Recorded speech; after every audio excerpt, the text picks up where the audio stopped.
bien, bonjour à toutes et à tous, j'espère que vous allez tous et toutes bien. On se retrouve aujourd'hui pour parler d'un comics, du comics Arline qui est été publié chez Urban en Black Label, qui est réalisé par Stéphane Sejic, si je me trompe pas dans son prénom, sinon désolé. Un comics, alors pour la petite anecdote de ce comics, c'est que j'ai essayé de le lire 3 fois. Alors il y a quelques temps déjà, j'avais une fois essayé de le lire, mais j'étais à moitié malade, donc je m'endormais dessus, donc j'avais arrêté la lecture. Une deuxième fois, malade encore, j'ai arrêté la lecture. Et là, à un moment donné, je me suis dit qu'il fallait peut-être y aller, quoi. À un moment donné, il fallait peut-être commencer à lire ce bouquin qui traîne depuis, allez, pas depuis le dernier Batman Day, pas celui de 2023, mais celui de 2022. Donc ça fait déjà un peu plus d'un an qu'il est dans ma collection, quoi. Et donc, je me suis mis à le lire et j'en attendais rien, même si on me disait comme quoi c'était un très bon comics.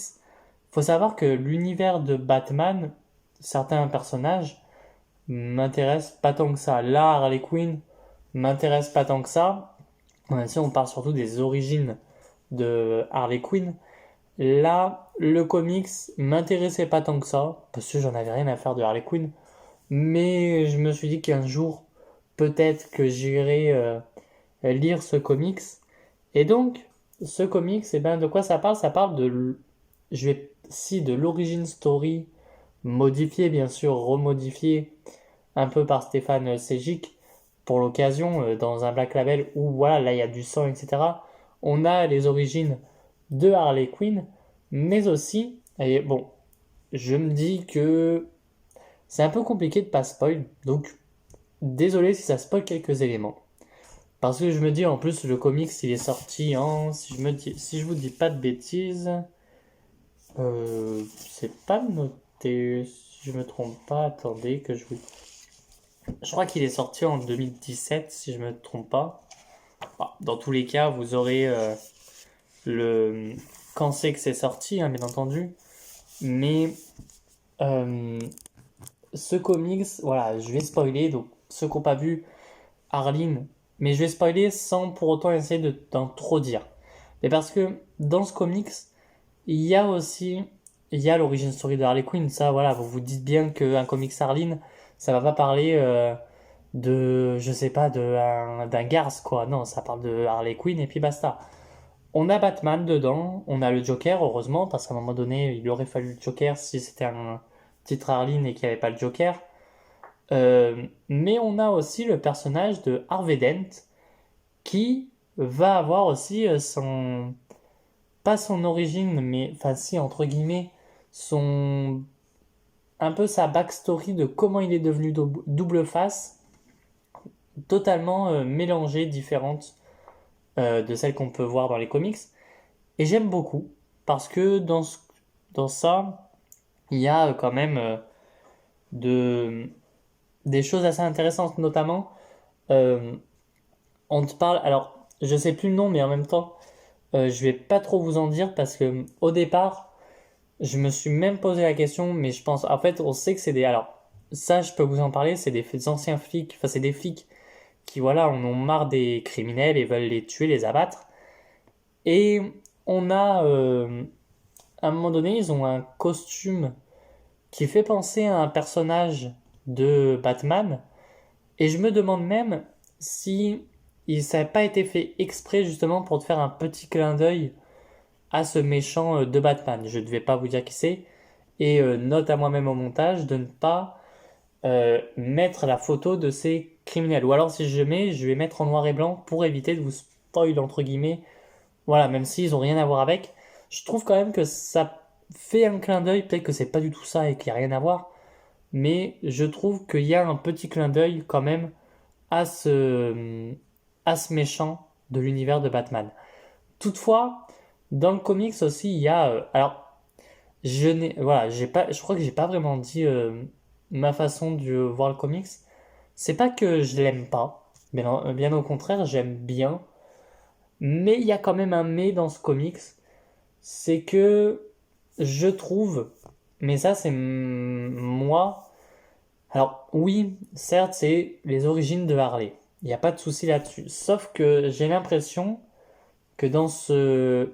Je sais pas si on peut dire monde, cet univers parallèle où on voit l'origine story de Harley, il y a 4-5 méchants de l'univers de Batman.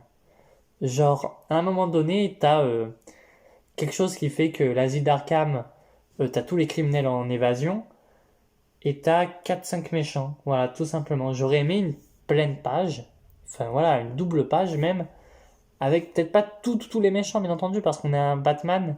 Enfin, pour moi, double face, il arrive, voilà, il devrait arriver au début des aventures de Batman.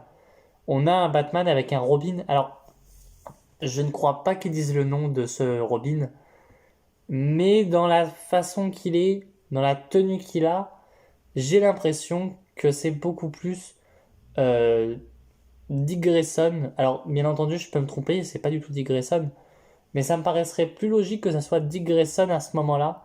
On a James Gordon qui est encore un peu jeune, je trouve.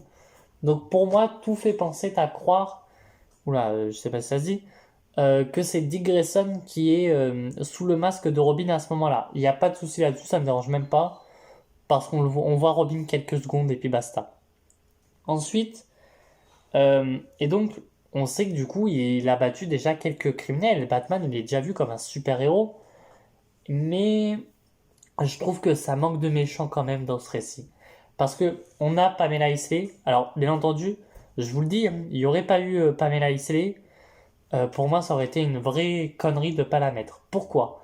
Parce qu'on sait que Harley Quinn et Poison Ivy ont cette relation un peu tumultueuse, enfin, je sais pas comment dire, mais assez ambiguë entre les deux.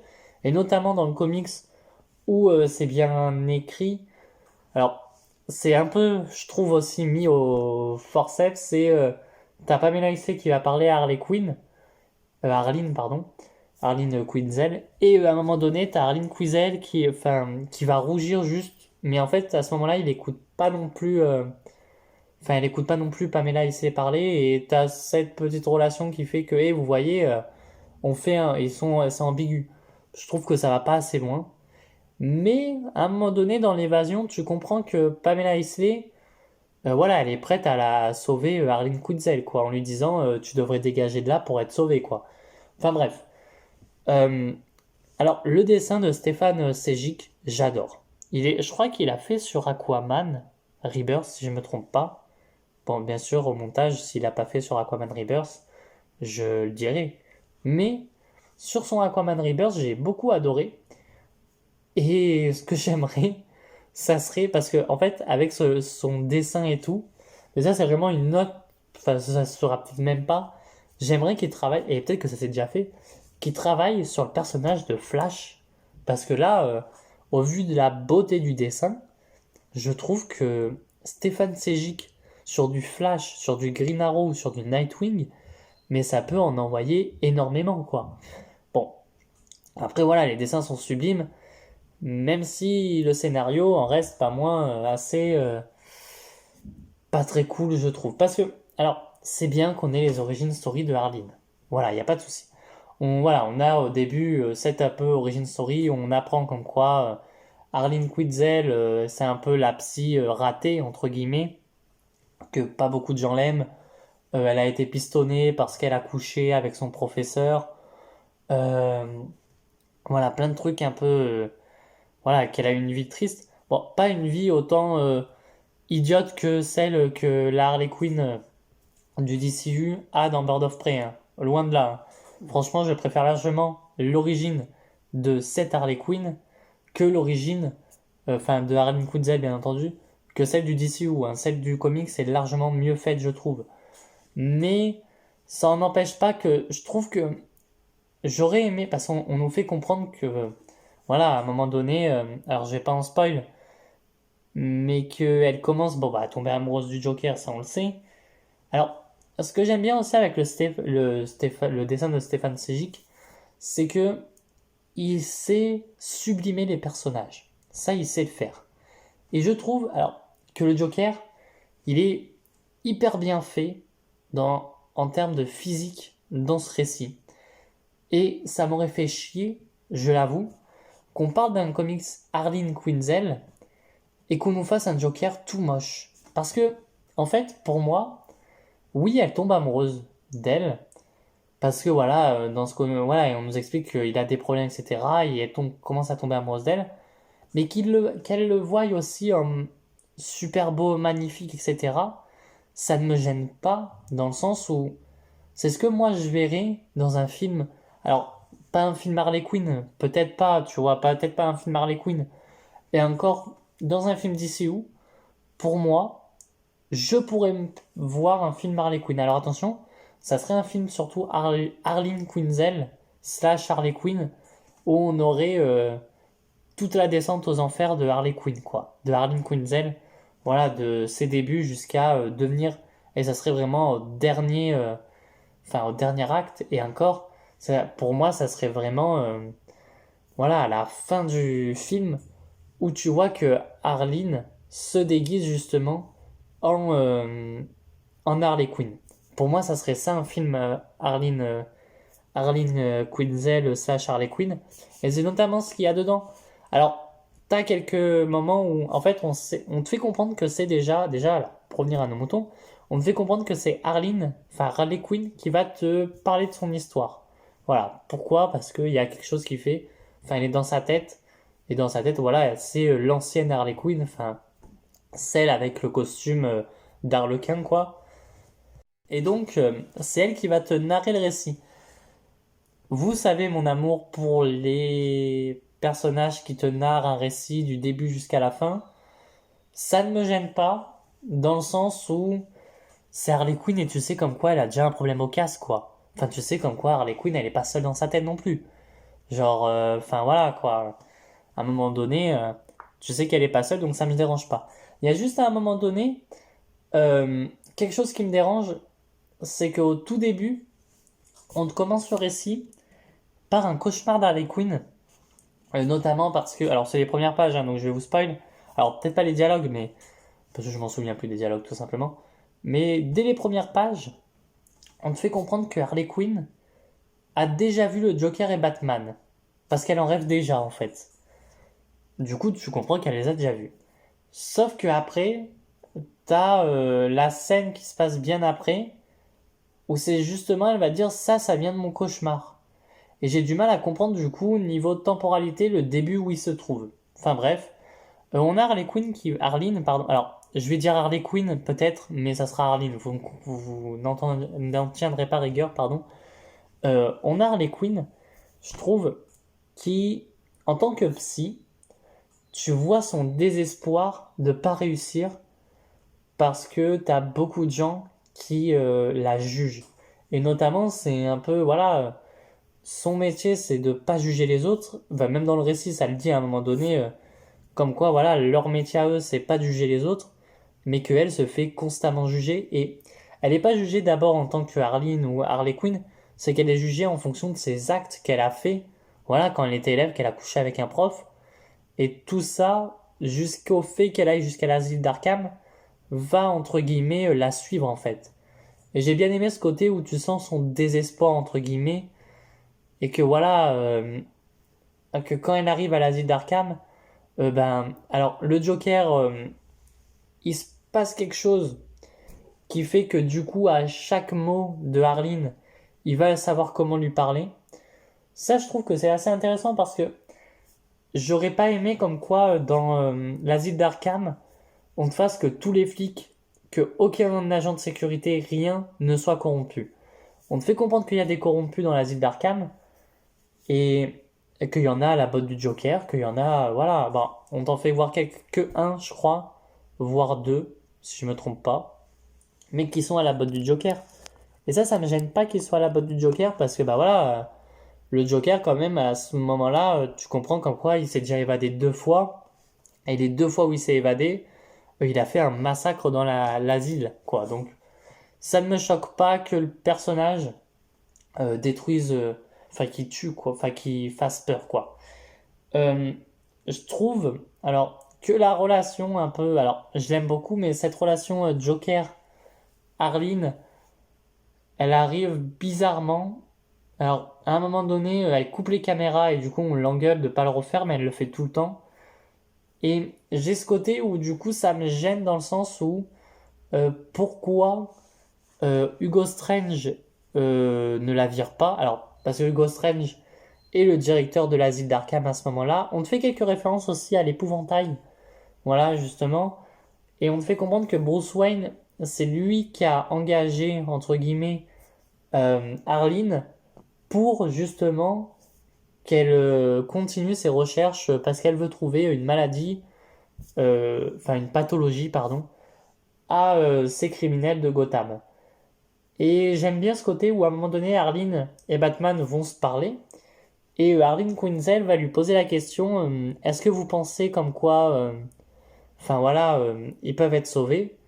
Et Batman, lui, alors, soit il répond pas, soit il répond autre chose, en mode, je ne veux pas les perdre, enfin, je ne veux pas qu'ils se perdent, quelque chose comme ça. Je suis pas sûr. Mais je sais qu'à quoi il dit pas en mode, faut les tuer, quoi. Bien entendu. Mais j'aime bien que Harleen, durant ses cauchemars, voie, et ben, tout simplement, Batman comme un monstre et qu'elle voie, pardon, le Joker comme une personne en mal-être et tout le long du récit, en fait, elle le voit comme quelqu'un. Alors, au départ, elle le voit comme quelqu'un, voilà, qui est un clown qui est prêt à manipuler les gens et petit à petit, bah, elle tombe dans les travers, quoi. Mais voilà, j'aime bien. Alors, on a, comme je disais, la relation avec Ivy qui est bien faite, enfin, qui est faite très rapidement, mais en même temps bien faite. On a aussi d'autres méchants. On a Mister Freeze.